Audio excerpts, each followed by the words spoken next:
Hi viewers, இன்னைக்கு நம்ம bread gulab jamun எப்படி செய்யறதுன்னு பார்க்கலாம். அதுக்கு தேவையான 6 bread slice எடுத்து வச்சிருக்கேன். அது கூட 1 கப் sugar, 1 கப் பால், 1 கப் தண்ணி. இது கூட ஏலக்காய் தூள் எடுத்து வச்சிருக்கேன். இதை வச்சு bread gulab jamun எப்படி செய்யறதுன்னு பார்க்கலாம். இப்போ இந்த பிரெட்டை நான் மிக்ஸில போட்டு தூள் பண்ணி எடுத்துறேன். இப்போ இந்த பிரெட்டை நான் நல்லா தூள் பண்ணி எடுத்து வச்சிருக்கேன். இப்போ நான் வந்து 1 கப் பால் எடுத்து வச்சிருக்கேன். இதை வந்து இந்த பிரெட் மேலே ஊற்றி மாவு பதத்துக்கு பிணைஞ்சிடலாம்.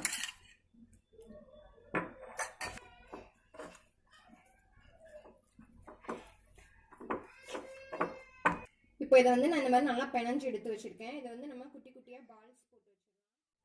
இப்போ எல்லாத்தையும் நான் இந்த மாதிரி ரவுண்ட் பண்ணி எடுத்து வச்சிருக்கேன். இப்போ இந்த பேனில் நான் 1 கப் சுகர் வந்து போட்டுக்கிறேன். இது கூட 1 கப் வாட்டர். இதில் வந்து நான் பாதி லெமன் வந்து புழிஞ்சுட்டுக்கிறேன்.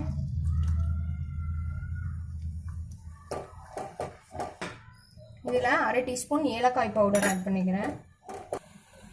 இப்போ இது நல்லா கொதிச்சுக்கிட்டு இருக்கு. இதை வந்து ஆஃப் பண்ணிடலாம். இப்போ சர்க்கரை பாகு ரெடி ஆயிடுச்சு. இனி குலாப் ஜாம் எப்படி செய்யறதுன்னு பார்க்கலாம். இப்போ நம்ம ரெடி பண்ணி வச்சுருக்க குலாப் ஜாமுன் வந்து போட்டு ஃப்ரை பண்ணி எடுத்துடலாம்.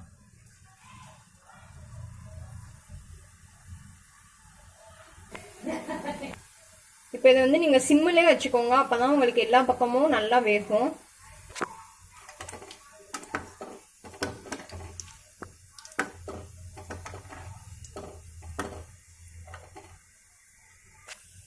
இப்போ இது நல்லா கோல்டன் ப்ரௌன் கலரில் வந்துருச்சு. இதை வந்து நம்ம எடுத்துடலாம்.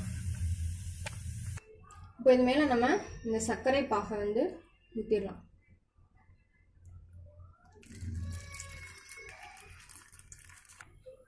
இப்போ இந்த குலாப் ஜாமுனை நீங்கள் 3 hours வந்து இந்த சர்க்கரை பாகலே ஊற வச்சுருங்க. இது இன்னும் டபுள் சைஸ் ஆகும்.